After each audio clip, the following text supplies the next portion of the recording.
Shianats Nellore, Solar Kurnool, LED lights, photo frames, furniture, Vijayawada. Export import మొత్తం మూసేసి మీకు బొగ్గు బూడిద వేస్తామంటే ఎవరిది, ఎవరు ఓనర్షిప్? గుంటూరు, ప్రకాశం, నెల్లూరు, రాయలసీమకి ఒక హబ్గా తయారైంది. నెల్లూరు నుంచి రైసు, క్వాడ్జీ, ఫిష్, ప్రాన్. గుంటూరు నుంచి చిల్లీ, టొబాకో, కాటన్. అట్లే ఈస్ట్ వెస్ట్ నుంచి సీ ఫుడ్. కృష్ణపట్నం పోర్టు ఈరోజు లాస్ట్ వెజల్, ఈరోజు నుంచి కంటైనర్ పోర్టు మూత అంటే కృష్ణపట్నం పోర్టు మూతేసినట్టే. వాళ్ళు ఏం చెప్తారంటే, మనం మాట్లాడటం మొదలుపెట్టిన తర్వాత ఈ ఏపీ మారిటైమ్ బోర్డు ఏదైతే ఓనర్షిప్లో ఉందో వాళ్ళ దగ్గర నుంచి ఏమొస్తుంది, బల్క్ కార్గో పెరిగిందంట.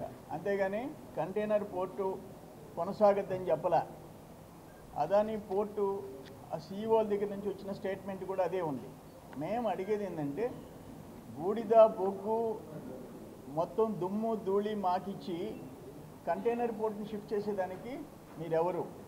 మీకోసం అక్కడ 2700 ఎకరాలు సాక్రిఫైస్ చేశారు, గ్రామాలు ఖాళీ చేశారు. ఇప్పుడు మీ బల్క్ కార్గో వల్ల కాలుష్యం భరిస్తున్నారు. అసలు కంటైనర్ పోర్టు కూడా ఎత్తేస్తాము, తమిళనాడులో మేము కాటుపల్లి, ఎన్నూరు కొనుక్కున్నాం కాబట్టి అక్కడ పెట్టుకుంటామంటే, ఇక్కడ ఈ పోర్టుని బేస్ చేసుకుని వచ్చిన పరిశ్రమలు, ఆధారపడ్డ పరిశ్రమలు, ఈ పోర్టు కోసం సేకరించిన 6000 ఎకరాలు కృష్ణపట్నం SEZ, ఇక్కడ కిసాన్ SEZ పక్కనే పోర్టుకి 30-40 కిలోమీటర్లు 2300 ఎకరాలు, ఇక్కడ 6000 ఎకరాలు నానకూరు SEZ. ఏమైపోవాలా అంటే భవిష్యత్ తరాలకి నెల్లూరు జిల్లాకి పరిశ్రమలు రాకుండా ఇది ఈరోజు గుంటూరు, ప్రకాశం, నెల్లూరు, రాయలసీమకి ఒక హబ్గా తయారైంది. నెల్లూరు నుంచి రైసు, క్వాడ్జీ, ఫిష్, ప్రాన్. గుంటూరు నుంచి చిల్లీ, టొబాకో, కాటన్. అట్లే ఈస్ట్ వెస్ట్ నుంచి సీ ఫుడ్. ఎక్స్పోర్ట్ ఇది.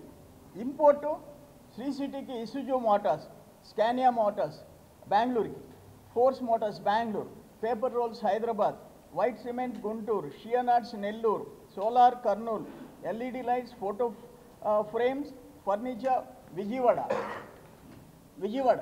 ఎక్స్పోర్ట్ ఇంపోర్ట్ మొత్తం మూసేసి మీకు బొగ్గు బూడిద వేస్తామంటే ఎవరిది, ఎవరు ఓనర్షిప్? ఈరోజు ఏపీ మ్యారిటైమ్ బోర్డుకి ఏప్రిల్ 9, 2009 నుంచి 39 వరకు ఉంది. వాళ్ళ ఏపీ మ్యారిటైమ్ ఇచ్చిన అగ్రిమెంట్, అంటే గవర్నమెంట్ ఇచ్చిన అగ్రిమెంట్. వాళ్ళకి ఇప్పుడు 15 సంవత్సరాలు అయిపోయింది, 39తో క్లోజ్ అయిపోద్ది. ప్రభుత్వానికి ఇష్టం ఉంటే 10 సంవత్సరాలు, ఇష్టం ఉంటే మరో 10 సంవత్సరాలు ఎక్స్టెన్షన్ ఇస్తాం. ఈరోజు ఇక్కడ మూతేసేసి మొత్తం కాటుపల్లికి, మేము ఎన్నూరికి షిఫ్ట్ చేసుకుంటామంటే ఏడొచ్చే పరిశ్రమల పరిస్థితి. ఇన్ని వేల ఎకరాలు పోర్టు కోసం ఇచ్చిన ఎకరాలు, 1000 ఎకరాలు. కిసాన్ SEZ 1000 ఎకరాలు, ఇక్కడ SEZ 1000 ఎకరాలు. ఏమైపోవాలా? ఈ ప్రాంతం కోస్టల్ ఆంధ్రప్రదేశ్, దక్షిణ కోస్టల్ ఆంధ్రప్రదేశ్ అండ్ రాయలసీమ 7 జిల్లాలు భవిష్యత్తు ఏమిటి? ఈరోజు 9000 నుంచి 10,000 మంది ఉద్యోగుల ఉపాధి అవకాశాలు వాళ్ళకి పోతున్నాయి. ఉదయాన్నే నాకు 25 మంది వచ్చారు, ఒక రిప్రజెంటేషన్ ఇచ్చారు. రిప్రజెంటేషన్ నా దగ్గర ఉంది. మమ్మల్ని కాపాడండి అని చెప్పారు. రాష్ట్ర ప్రభుత్వానికి ఆ రోజు 14 నుంచి 19 లోపల 6 లక్షల కంటైనర్లకు వెళ్ళిపోయి 9 లక్షల కోట్ల టర్నోవర్ ఉండింది.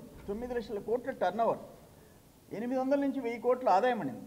ఇప్పుడు 19 నుంచి 21కి 4 లక్షల కంటైనర్లకు పడిపోయింది, 5 లక్షల కోట్ల టర్నోవర్కి పడిపోయింది. స్టేట్ రెవెన్యూ 500 కోట్లు పడిపోయింది. 21 నుంచి 24కి 1,00,000 కంటైనర్లు, 1,50,000 కోట్ల టర్నోవర్, 150 కోట్ల ట్యాక్స్ రెవెన్యూకి పడిపోయింది. ఎవరు కారణం? మీకు అదానీ గారికి ఇక్కడ నుంచి వరుస దేశమంతా ఆయనకి ఓడరేవులు, ఎయిర్పోర్ట్లు, పోర్ట్లు. అయ్యా మేము ఇక్కడ మా రైతులు, మా బిడ్డల భవిష్యత్తు ఊర్లు వదిలిపెట్టి పోర్టు కోసం, SEZల కోసం, పరిశ్రమల కోసం ఇచ్చారు మా వాళ్ళు. మా రైతు బిడ్డలు త్యాగాలు చేసి ఊర్లు వదిలిపెట్టి వెళ్ళిపోయినారు. ఇప్పుడు మీ వ్యాపారం కోసం మేము షిఫ్ట్ చేసుకుంటామంటే ఇది కరెక్ట్ కాదు. అందుకనే ఇప్పుడు ఏంటంటే ఉదయాన్నే సిపిఐ ఆఫీస్కి పోయి ఇచ్చాం, ఇప్పుడు జనసేనకు వచ్చాం, సిపిఎం తిరిగిపోతున్నాం, బీజేపీ తిరిగిపోతున్నాం, అందరం కలిసి అదాని పోటీ తిరిగిపోతాం. మేము చెప్పాల్సింది చెప్తాం. న్యాయమైన డిమాండ్, మేము ఏదో గొంతెమ్మ కోరికలు కోరటంలే, ఏ హక్కు అయితే మాకుందో ఆ హక్కుల కోసం పోరాడతాం. భవిష్యత్ తరాలు పరిశ్రమలు రాకుండా ఉద్యోగాలు రాకుండా పోయే పరిస్థితి చేసేదానికి మీకు ఎవరు హక్కు ఇచ్చారని చెప్పేసి మేము అడుగుతున్నాం. అందరు కలిసి వస్తారని అనుకుంటున్నాం. అక్కడ చూస్తే మళ్ళీ ఆయన మంత్రి గారి ఆధ్వర్యంలో ఆడొక టోల్ పెట్టాడు. దానికి 5% ఆ ట్రాన్స్పోర్ట్ ఛార్జెస్. ఇప్పుడు ఒక లారీ బాడుగా 30,000 అనుకోండి, దాంట్లో ఆయనకి 1,500 కట్టాలా. 70,000 అనుకోండి, 3,500 కట్టాలా. ఒక కంటైనర్ హ్యాండ్లింగ్ ఛార్జెస్ 3,000 పోర్ట్లో ఛార్జ్ చేస్తుంటే ఒక కంటైనర్ పోతే కంటైనర్కి 1,500 నుంచి 2,000 కట్టాలా. ఏమి చొక్కా నలగకుండా అట ఆ పోల్ అటు వేసి టోల్ గేట్ దగ్గర డబ్బులు కలెక్ట్ చేసుకొని టోల్ ఎత్తి వాళ్ళు ఏం చెప్పారు, అయ్యా మేము బాలినేని శ్రీనివాసరెడ్డి మంత్రిగా ఉంటే పోయినాం, ఎమ్మెల్యే గోవర్ధన్ రెడ్డి తిరిగిపోండి, గోవర్ధన్ రెడ్డి తిరిగిపోతే విష్ణువర్ధన్ రెడ్డి తిరిగిపోండి, విష్ణువర్ధన్ రెడ్డి తిరిగిపోతే మీ టైర్లు గాలి తీసేస్తాం, మీ లారీలు తగలబెడతాం, మాకన్నీ తెలీదు.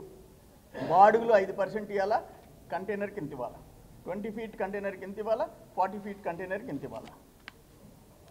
ఇవన్నీ కలిసి అదాని సేఫ్గా అదాని ఎత్తుక్కుంటున్నాడు.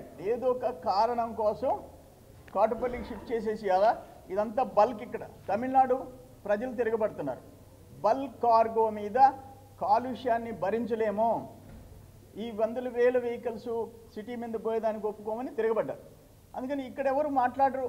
ఆంధ్రాలో ముఖ్యమంత్రి హ్యాపీ, అదాని గారు ఏ నిర్ణయం తీసుకున్నా చేతులు ఎత్తేస్తాడు.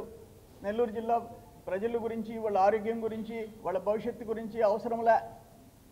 అందుకని మాకు మట్టి బూడిద, వాళ్ళకి పరిశ్రమలకు ఉపయోగపడే కంటైనర్ కార్గో. దీని మీద మేమందరం కలుస్తాము. ఇప్పుడు సిపిఎం ఆఫీస్ పోతున్నాం, సాయంత్రం బీజేపీ ఆఫీస్ పోతాం. మ్యాక్సిమం ఇప్పుడు జెన్కో ప్రైవేటైజ్ చేస్తుంటే అదాని కోసం మా ట్రేడ్ యూనియన్లు అన్ని పార్టీలు మద్దతు ఇచ్చి ఆపుకున్నాం కదా. అదే మంత్రి తిరిగిపోతే, గోవర్ధన్ రెడ్డి తిరిగిపోతే లైట్లు ఆపేయండి అని చెప్పి మీకు ఎందుకయ్యా, జీతాలే కదా మీకు కావాల్సింది. ఓ ఎక్కడుంటాయండి బతుకుపోండి.